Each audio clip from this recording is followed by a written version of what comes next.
Joining me is the political panel, Cameron Milner, former Chief of Staff to Labor leader Bill Shorten, now Director of GXO Strategies, and Michael Costa, former New South Wales Labor Treasurer. Now, Michael, Trump is so erratic and causing so much pain that it is no wonder to me that the polls in Australia are showing he is really hurting the vote for Peter Dutton. The public is saying, oh, Peter Dutton is like a mini Trump, which is unfair. Labor's pushing it. It's unfair, but it's working. Has Dutton handled this Trump factor well?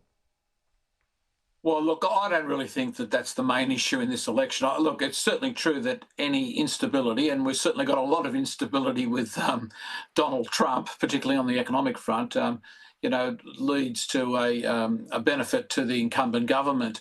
I think, look, the real issue, they haven't been able to cut through on cost of living. Having said that, they did make some mistakes which did help, portray them as being a sort of Timu Trump as they've been labelled by the opposition. And that was, of course, the 41,000 public servants, the working from home. All of those things were good things, but no, they weren't able to explain anything. And it seemed to me that they were jumping on the sort of Trump Messiah syndrome because they're doing it in the US. They can do it here and somehow they'll get some credit points for that.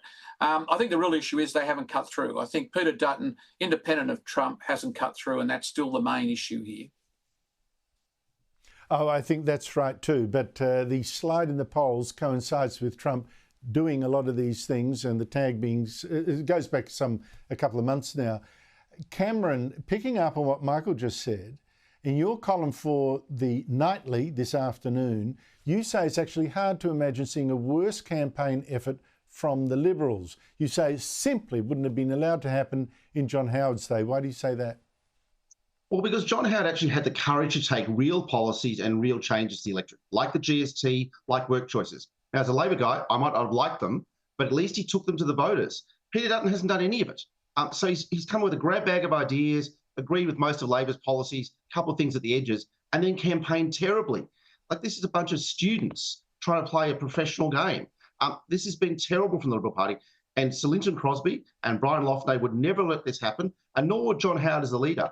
So I think Peter Dutton's been caught in absolutely no man's land with no good policies, no reason to change for voters, and a terrible, terrible campaign.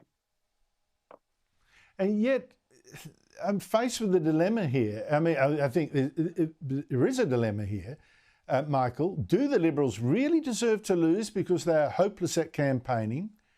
Or does Labor deserve to lose because it is hopeless at actually governing?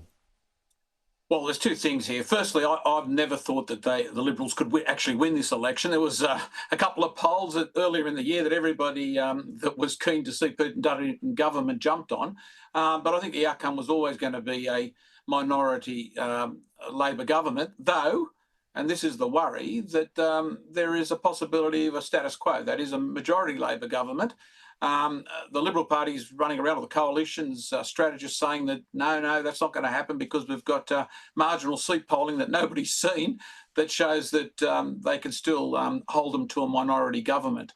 Look, the question of politicians telling fibs or exaggerating the truth or exaggerating the benefit of their policies is not something that's unique to this election campaign.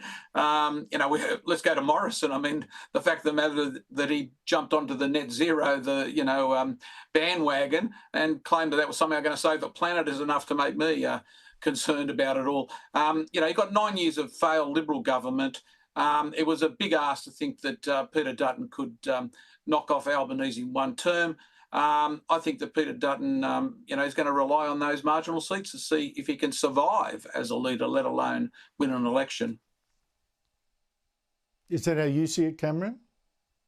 Well, I just think Albo is going to be even more smug, even more out of touch if he gets a majority in his own right. I mean, this guy will think he's wiped the floor and been an electoral genius. I mean, last time we had to put up with The Voice, Andrew.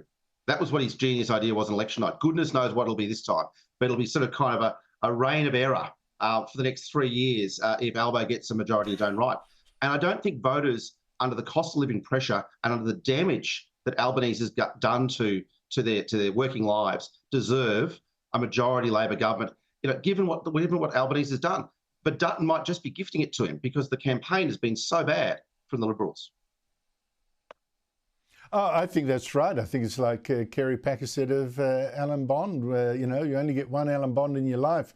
and he made the deal of the century. And I think this has happened here with terrible campaign. But again, here I got to ask Michael. Albanese said again this week, and he said it a number of times, like he meant it, that he's always been underestimated. Is it the case that he has been?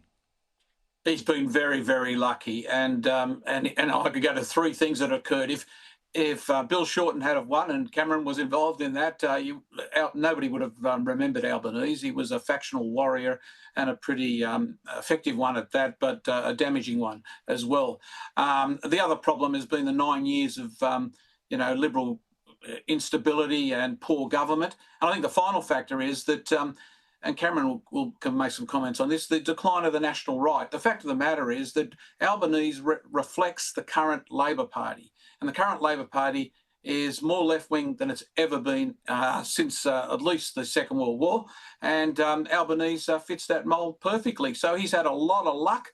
Underestimating him really isn't the issue here. It's the fact that the coalition's got no fiscal strategy, got no general strategy, and they've just given him an easy run.